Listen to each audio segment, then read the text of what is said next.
Xin kính chào quý vị và các bạn. Thưa quý vị, từ tháng 7 năm 2022, Trung Quốc đã đồng ý cho nhập khẩu thí điểm quả chanh leo Việt Nam. Chanh leo là quả thứ 10 của Việt Nam được phép nhập khẩu chính ngạch sang thị trường Trung Quốc. Theo thỏa thuận về yêu cầu kiểm dịch thực vật, trước mắt Tổng cục Hải quan Trung Quốc cho phép nhập khẩu quả chanh leo tươi của Việt Nam qua 7 cửa khẩu thuộc tỉnh Quảng Tây. Để đáp ứng các yêu cầu nghiêm ngặt từ phía Trung Quốc, chính quyền địa phương các tỉnh, doanh nghiệp, người dân đã đồng loạt thực hiện nhiều nhiệm vụ như xây dựng mã số vùng trồng, quy trình sản xuất đạt chuẩn để đưa quả chanh leo tươi vào thị trường này. Đắk Lắk là một trong những địa phương trồng chanh leo lớn nhất cả nước với diện tích ước đạt hàng ngàn hecta tại các huyện Krông Búc, Krông Năng, Ea Hờ Leo và huyện Cư Cui. Chanh leo chủ yếu được trồng xen trong các vườn cây và mang lại hiệu quả kinh tế lớn cho người dân.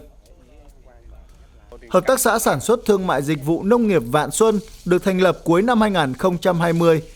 Đến nay đã có hơn 250 hộ với 50 hecta cây trồng, chủ yếu là chanh leo. Trước đây, người dân trồng chanh leo đầu ra không ổn định, phụ thuộc vào thương lái. Tuy nhiên, từ đầu tháng 7, hợp tác xã liên kết với công ty cổ phần xuất nhập khẩu nông sản Phước An xin cấp mã vùng trồng, xây dựng nhật ký điện tử để đủ điều kiện xuất khẩu quả chanh leo sang Trung Quốc. Diện tích hiện nay thì mình trồng được 1 hecta trên cái diện tích hồ tiêu bị chết.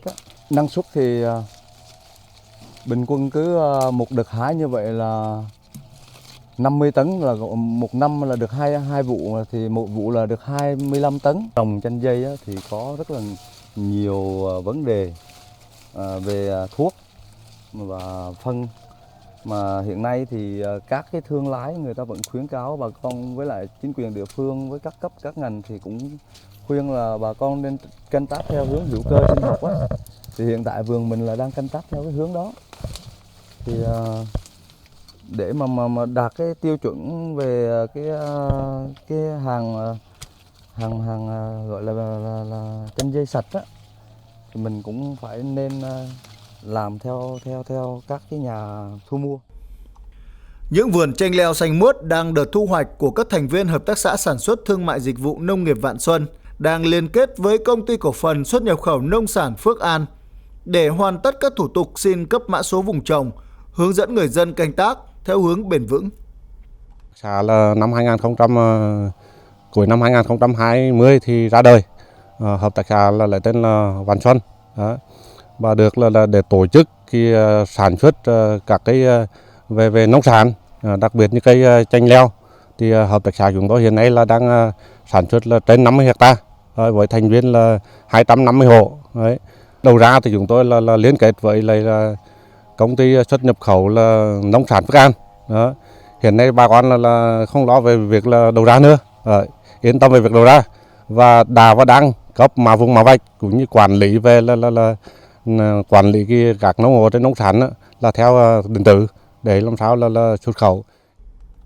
Tương tự Hợp tác xã Vạn Xuân, Hợp tác xã chanh leo công nghệ cao Krông Bút mới được thành lập vào tháng 7 năm 2022. Sau khi có thông báo cho quả chanh leo tươi xuất sang thí điểm thị trường Trung Quốc, hợp tác xã này cùng liên kết với công ty cổ phần xuất nhập khẩu nông sản Phước An để chuẩn hóa vùng trồng, xây dựng nhật ký điện tử nhằm đáp ứng tiêu chuẩn xuất khẩu của Trung Quốc. Cái hợp tác xã mới thành lập á, cho nên là cái số lượng bà con cho nên là cũng là mới bắt đầu vào thì cũng khá là đông. Số lượng là trên 200 người vào hợp tác xã rồi. Mặt hàng để mà xuất nhập khẩu đạt cái chất lượng cũng như cái tiêu chuẩn thì bên công ty thì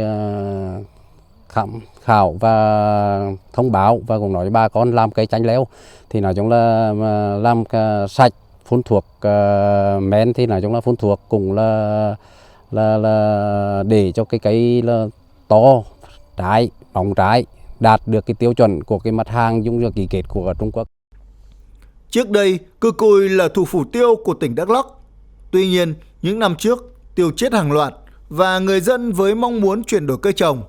Do đó, chanh leo là cây trồng phù hợp và có thể tận dụng những cơ sở vật chất mà cây tiêu để lại.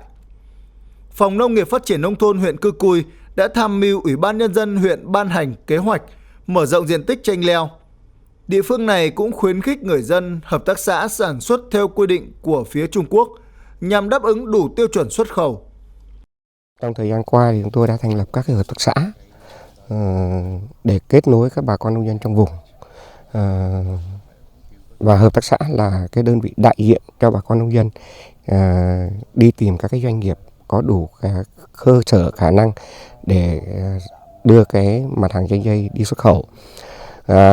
Trong khi thành lập hợp tác xã thì chúng tôi lại tiếp tục đi tập huấn cho bà con nông dân các cái tiêu chuẩn chất lượng mà theo cái xuất khẩu chính ngạch yêu cầu. Và hiện nay chúng tôi đang bám vào hai cái chính, đó là cái VietGap và GlobalGap. Và tuyệt đối yêu cầu các cái thành viên của hợp tác xã phải tuân thủ theo đúng cái quy trình kỹ thuật để không xảy ra cái sơ sẩy. Hy vọng tới với cái xu hướng, với cái quan tâm của chính quyền địa phương, với cái nỗ lực của các hợp tác xã và đặc biệt là cái nỗ lực của các thành viên trong hợp tác xã, thì tôi nghĩ rằng cái sản phẩm chanh dây của chúng tôi sẽ phát triển mạnh hơn và sản phẩm sẽ được đi xa hơn. Công ty cổ phần xuất nhập khẩu nông sản Phước An hiện liên kết với 16 hợp tác xã tại các tỉnh Đắk Lắk, Đắk Nông, Gia Lai để xây dựng vùng nguyên liệu đạt chuẩn xuất khẩu quả chanh leo tươi sang thị trường Trung Quốc. Khi liên kết với các hợp tác xã, công ty sẽ phối hợp làm thủ tục xin cấp mã số vùng trồng, mã cơ sở đóng gói, xây dựng nhật ký điện tử để quản lý quá trình canh tác của người dân. Công ty cổ phần xuất nhập khẩu nông sản Phước An thì đã được Cục Bảo vệ thực vật, Tổng cục Hải quan Trung Quốc xem xét đánh giá đủ điều kiện để xuất khẩu chính ngạch trái chanh leo sang thị trường Trung Quốc. Hiện nay công ty chúng tôi đang triển khai hệ thống quản lý chất lượng, cung cấp mã số vùng trồng, nhật ký điện tử với các hợp tác xã liên kết tại Đắk Lắk, Gia Lai, Đắk Nông để hướng dẫn tất đầy đủ các thủ tục theo đúng quy trình, theo yêu cầu quy định của nước nhập khẩu trái chanh leo để đảm bảo và sẵn sàng đưa trái chanh leo tươi xuất khẩu. Trước đây thì cái trái chanh leo chưa được xuất khẩu chính ngạch sang thị trường Trung Quốc, cho nên là tất cả các cái diện tích hay các cái bà con nông dân sản xuất thì đang rất là nhỏ lẻ. Hiện nay thì Trung Quốc đã cho phép xuất khẩu chính ngạch trái chanh tươi sang bên đó, thì mở ra một cái cơ hội rất lớn cho bà con nông dân sản xuất trái chanh leo, là tạo ra một cái cơ hội phát triển và để cho cái trái chanh leo của mình được ổn định, bền vững và mang lại cái hiệu quả kinh tế cao cho bà con nông dân. Là công ty được Tổng cục Hải quan Trung Quốc đồng ý cho xuất khẩu quả chanh leo tươi, công ty cổ phần xuất nhập khẩu nông sản Phước An ngoài liên kết với dân cùng đầu tư kho bảo quản, hiện doanh nghiệp này đã đầu tư kho lạnh hàng chục ngàn mét vuông để chuẩn bị sẵn sàng đưa quả chanh leo tươi sang Trung Quốc. Với hệ thống 6 nhà xưởng để sơ chế, đóng gói và bảo quản trái chanh leo tươi với diện tích khoảng 20.000 mét vuông và với trữ lượng của kho mát để bảo quản trái chanh thành phẩm là khoảng 500 tấn. Bên cạnh đó thì chúng tôi có những cái vệ tinh ở các tỉnh như Đắk Lắk, Gia Lai, Đắk Nông với khoảng 12 vệ tinh cũng với diện tích khoảng 20.000 mét vuông.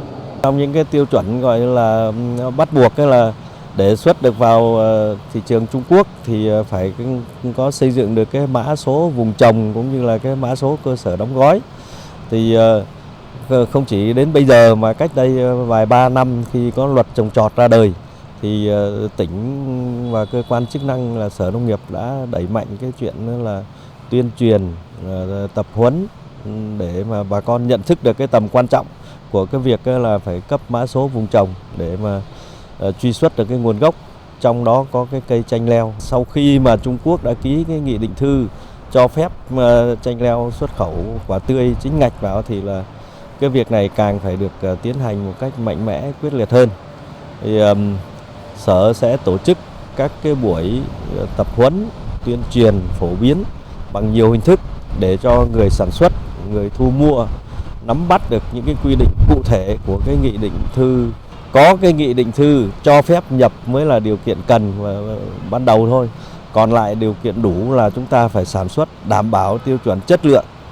Và cái việc đó thì phải được tiến hành đồng bộ từ sản xuất cho đến thu mua chế biến. Tây Nguyên là khu vực có điều kiện đất đai, khí hậu thuận lợi để phát triển chanh leo. Tuy nhiên, lâu nay người dân trồng chanh leo đầu ra bấp bênh, phụ thuộc vào thương lái. Trung Quốc thí điểm nhập khẩu chanh leo tươi, đây là cơ hội cũng là thách thức cho mặt hàng nông sản này. Hiện nay, chính quyền, doanh nghiệp và người dân đang tất bật chuẩn bị các bước để đưa quả chanh leo tươi sang thị trường Trung Quốc. Với bước đi mới này, người trồng chanh leo hy vọng mặt hàng này sẽ nâng cao kinh tế, giúp cho nông dân làm giàu trên chính mảnh đất quê hương. Thưa quý vị, ngoài yêu cầu về kiểm dịch thực vật trước xuất khẩu, Tổng cục Hải quan Trung Quốc cũng đề nghị các vùng trồng và cơ sở đóng gói chanh leo phải được đăng ký và phê duyệt bởi Tổng cục Hải quan Trung Quốc và Cục Bảo vệ Thực vật, thực hành nông nghiệp tốt, ghi chép và lưu trữ hồ sơ, giám sát sinh vật gây hại và dư lượng thuốc bảo vệ thực vật, đảm bảo an toàn phòng chống dịch COVID-19. Đặc biệt, phía bạn cũng yêu cầu phải có cán bộ kỹ thuật được đào tạo để kiểm soát toàn bộ quy trình sản xuất, đóng gói. Đến đây, phóng sự do Báo Nông nghiệp Việt Nam thực hiện cũng xin được khép lại. Xin kính chào và hẹn gặp lại.